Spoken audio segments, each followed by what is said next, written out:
제74차 유엔 총회가 9월 24일부터 30일까지 정상급 수석대표가 참석하는 일반 토의 일정을 시작으로 앞으로 1년간의 여정을 본격 시작하게 됩니다. 올해 유엔 총회 일반 토의에는 100개국 국가원수, 51개국 정부 수반 등 151명의 정상급 인사들이 참석할 예정입니다. 유엔 총회는 최대의 정상급 다자 외교 무대로 주요 국가들은 매년 정상급에서 참석하고 있습니다. 주최국 자격인 미국 대통령은 물론 영국, 프랑스, 일본, 브라질, 이탈리아 등의 대통령 또는 총리들께서 총회 일반 토의에 참석하여 자국의 주요 대외 정책을 소개하고 관련 국가들과 관심 현안에 대해 협의를 진행합니다.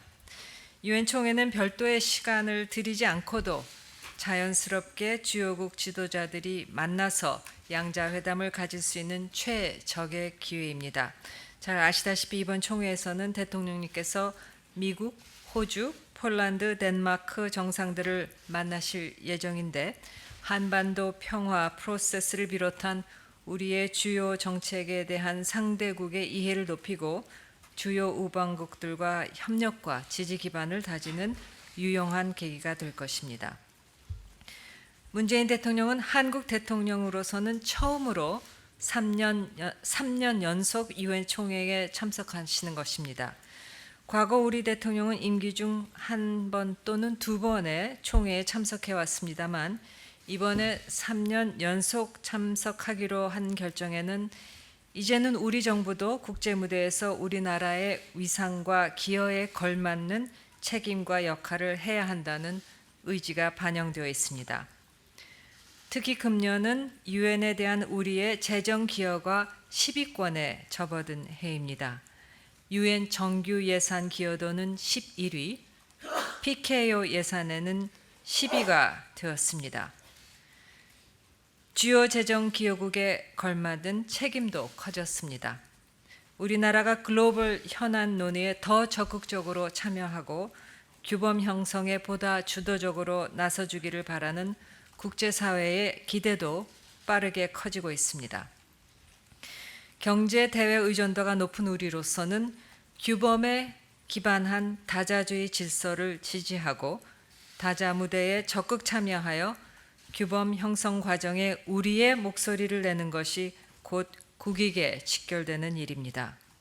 국제사회 전체를 대표하는 보편적 국제기구로서 구심점인 유엔에서의 우리의 역할과 유엔 기구들과의 협력을 더욱 심화해 나갈 필요성도 바로 여기에 있습니다. 무엇보다 유엔은 국제사회와 더불어 한반도 문제를 논의하고 해결 방안을 함께 모색해 나가기 위한 최적의 장입니다. 문재인 대통령께서 강조하셨듯이 다자주의 대화를 통해 세계 평화를 실현하고자 하는 유엔 정신이 가장 절실히 요청되는 곳이 바로 한반도이기 때문입니다. 문 대통령은 2년 전 유엔 총회에서 북한이 스스로 평화의 길을 선택하기를 바란다는 입장을 천명하였고 유엔 총회는 올림픽 휴전 결의 채택으로 이에 화답했습니다. 그 결과 국제사회의 지지 속에서 개최된 평창 동계올림픽은 한반도에서 새로운 평화와 번영의 시작을 알리는 신호탄이 되었습니다. 작년에는 대통령께서 제3차 남북정상회담 직후 유엔 총회에 참석하여 남북 관계와 북미 관계의 진전을 전 회원국에 소개하면서 한반도의 영구적 평화와 비핵화를 향한 길에 국제사회가 함께 해줄 것을 당부했습니다. 이번 제74차 유엔 총회의 주제는 빈곤 퇴치, 양질의 교육, 기후행동, 포용성을 위한 다자주의 노력 촉진입니다.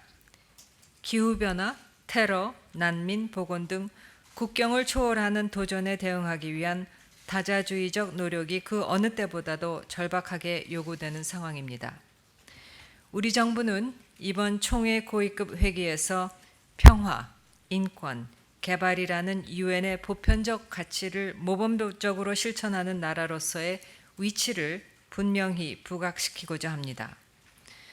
녹색 성장 및 글로벌 목표 2030을 위한 연대, 즉 P4G 정상회의 2020년도 개최, 2030년까지 ODA 규모 2배 이상 확대, 2021년도 평화유지 장관회의 개최 발표 등을 통해 국제사회에 대한 우리의 기여와 역할 확대 의지를 다시 한번 천명할 것입니다.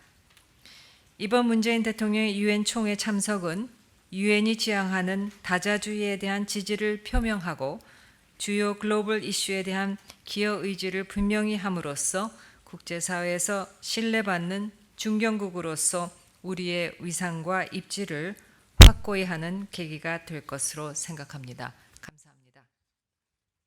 네, 수고하셨습니다.